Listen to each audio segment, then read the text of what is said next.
안녕하세요. 예, 저는요, 목사님도 아니고, 동네 일하는 사람이거든요. 이게 경주라면 되게 불공정한 상황이에요. 네, 저는 제가 하는 마을 일 이야기 드릴게요. 저는 이제 마을형 미남이거든요. 저보다 좀 잘생기면요, 마을 일 하기 굉장히 힘듭니다. 예. 저보다 몸매가 좋아도 좀 어려워요. 딱 이 정도까지 좋거든요. 예. 그렇게 보시기 편하시죠? 제가 마을에서 인기도 많은데요. 서울에 올라간 지는 얼마 안 됐는데 부산에 있을 때 굉장히 인기가 많아가지고요. 아이들이 덴마크샘 주민들이 막 다 그렇게 불렀어요. 왜 그랬냐면 이제 대가리가 덴마크다고요. 예. 예. 멀리서도 잘 보이시잖아요. 그죠? 네. 그래서 그렇게 불렀어요. 저는 이제 오늘 마을과 함께 일하는 법이라는 좀 교만하고 이제 그런 이제 메시지일 수 있는데요. 제목일 수 있는데, 이렇게 보면 될 것 같아요. 센터를 넘어 마을과 함께 일하는 법. 저는 청소년 센터에서 일하거든요. 그런 이야기 해드리려고요. 마을 하면 어떤 느낌이 드세요? 뭔가 따뜻하고 푸근하고 이런 느낌이잖아요. 근데 그렇기만 할까요? 제가 서울에서 이렇게 서울도 아니었어요. 안양에서 이제 아버지가 게장사, 닭장사 하시다가 안 돼가지고요. 부산 다대포로 배 없는 어부가대로 내려오셨어요. 그런데 아이들이 맨날 서울내기, 담아내기, 맛종, 고래고기, 찌지무고, 뽀감고 맨날 이렇게 놀렸어요.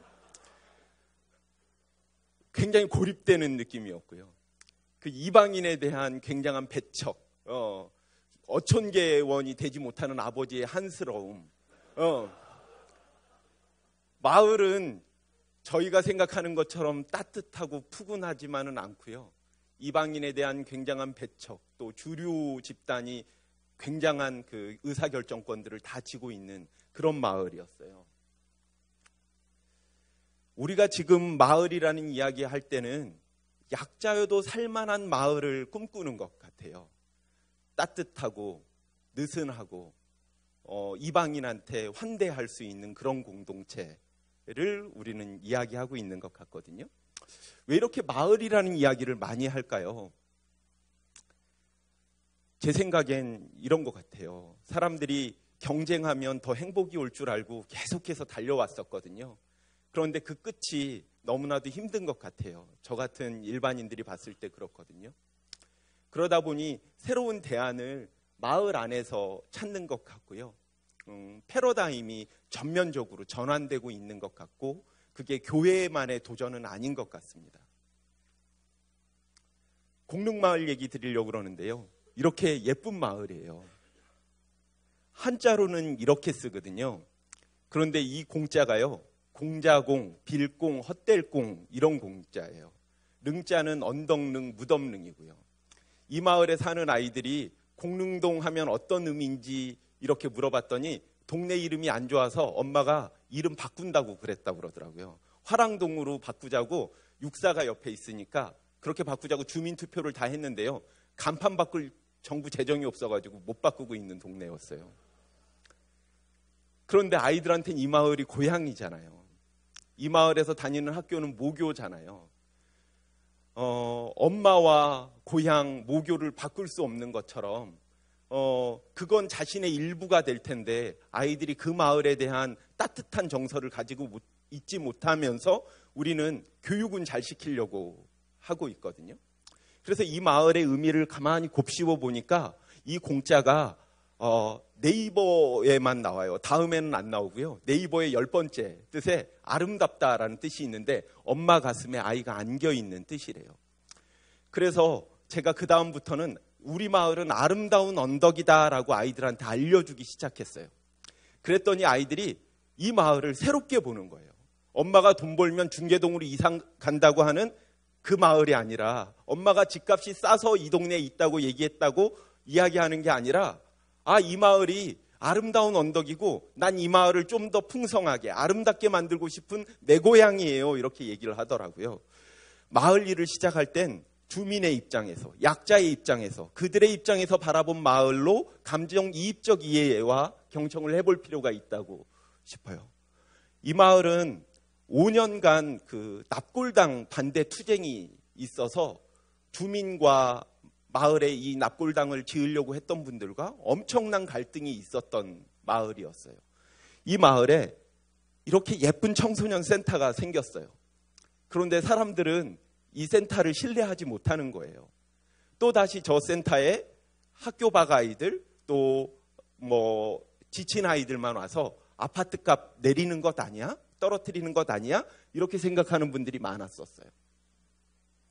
저한테 계속 물어보는 거예요. 당신이 센터장으로 온다며 어떻게 운영할 거야? 어떤 프로그램 할 거야? 어떤 서비스 할 거야? 이렇게 계속 물어보세요.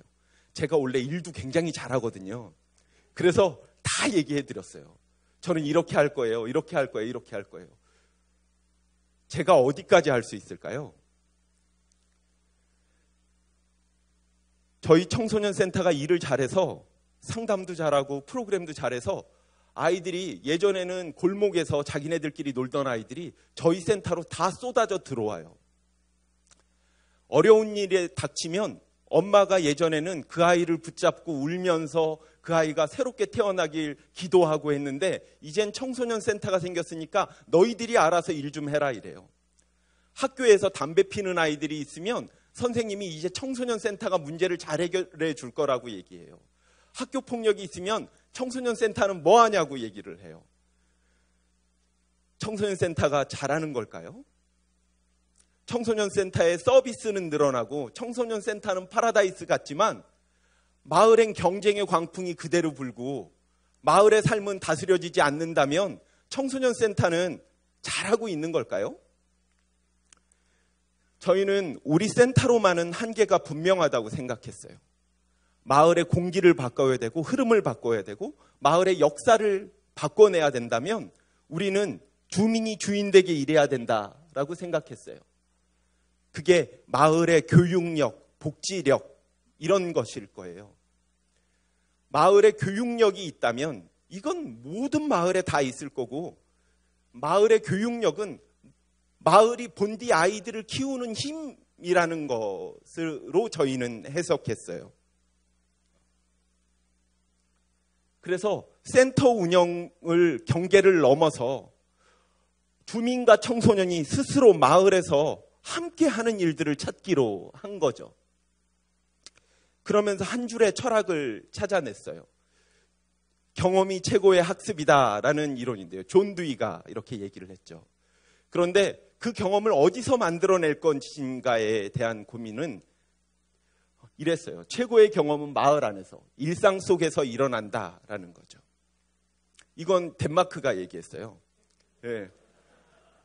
엄마는 열심히 일을 해서 아이한테 1% 의미 있는 경험을 만들어 주려고 해요. 특별한 경험이죠. 그런데 그 경험을 하고 돌아오는 아이들은 마음속에 컴플렉스만 길러져요. 제가 부산 반송에서 아이들을 데리고 진로 교육을 한다고 서울을 가서 삐까뻔쩍한 데를 다 데리고 돌아다니고 내려오면 아이들이 차 안에서 이렇게 얘기해요. 서울에만 좋은 거 천지 빽가리로 있고 부산엔 좋은 거 한 개도 없고 컴플렉스 길러주는 게 진로 교육인가요? 마을 속에서 일상을 의미 있게 만들어야지 아이들이 단단하고 당당하게 크겠구나. 일상을 다스려야 되겠구나 하는 생각을 가졌어요. 공릉 아이들도 마찬가지였고요. 그런데 그렇게 바꾸자고 했을 때 사람들이 쉽게 바뀌지 않아요. 그래서 함께 동행할 소수를 찾는 일에 집중했답니다. 교육을 여러 가지를 통해서 여러 가지 방식을 통해서 교육을 했고요. 그 교육을 통해서 서울 사람들은 잘 움직일 것 같지 않았는데 한쪽 구석에서 울고 있는 아주머니를 발견했어요. 교육을 새롭게 꿈꿔보자. 엄마도 꿈 안 꾸고 옆집 엄마도 꿈 안 꾸고 하면서 아이한테만 꿈꾸라고 강요하는 이 세상을 바꿔보자라고 얘기하니까 저쪽 구석에서 또 어떤 어머니가 울고 계셔요. 그래서 저희는 강의가 마치고 이 어머니들을 엮는 역할만 했어요.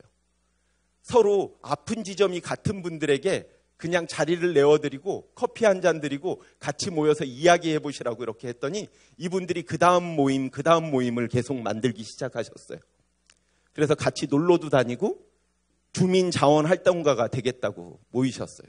이분들은 마을의 공기와 흐름을 바꾸는 저희의 동지들이 주셨죠. 아까 말씀하신 것처럼 영어를 잘하시는 분은 영어로, 또 손뜨개를 잘하시는 분은 손뜨개로, 또 종이접기를 잘하시는 분은 종이접기로, 이 다양한 방식으로 결합하셨어요. 또래가 같은 아이들은 그 같은 아이들의 고민을 서로 나누는, 내 아이의 문제가 너무 걱정되면 그렇게 같이 모이기도 했고요.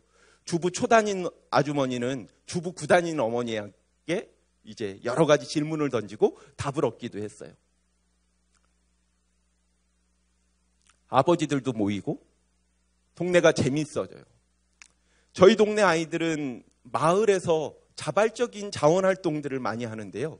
이 자원활동의 제목은 시작된 변화라는 거예요. 변화는 오기 시작했는데 이미 우리가 이끌어가고 있다. 이런 낙관적인 이름이에요. 이 아이들은 자전거를 5대를 살면서 잊어버렸던 하나의 분노감에 의해서 모인 아이들인데요. 동네에서 자전거 없어지지 않는 마을 만들겠다고 1년간 활동을 해요.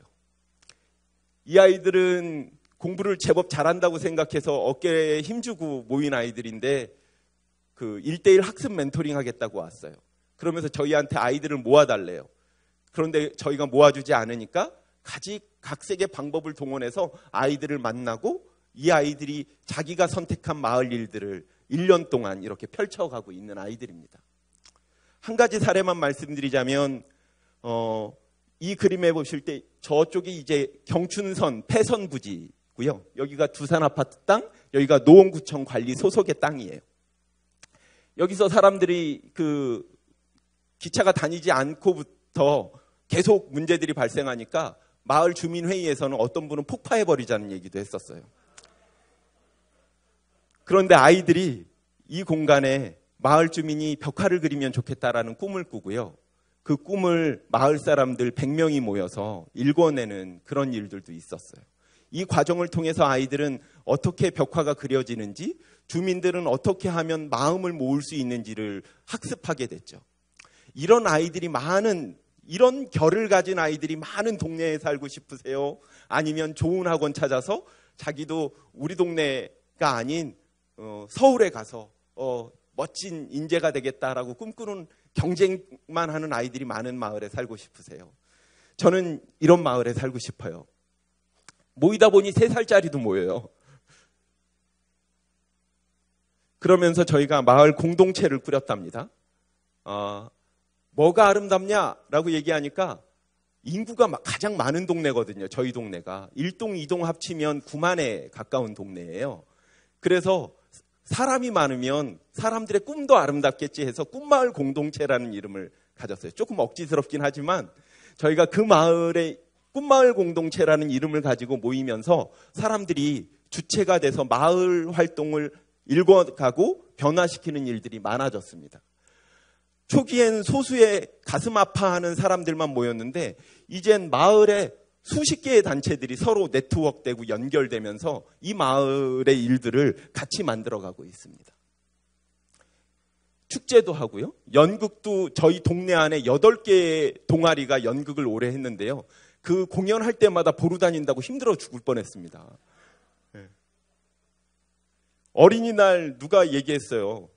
동네 애들 어린이날 잔치 한번 하면 좋겠다. 그래서 한 1,500명 모이는 어린이날 잔치를 준비했어요. 주민들이 그 말이 시동이 돼서요.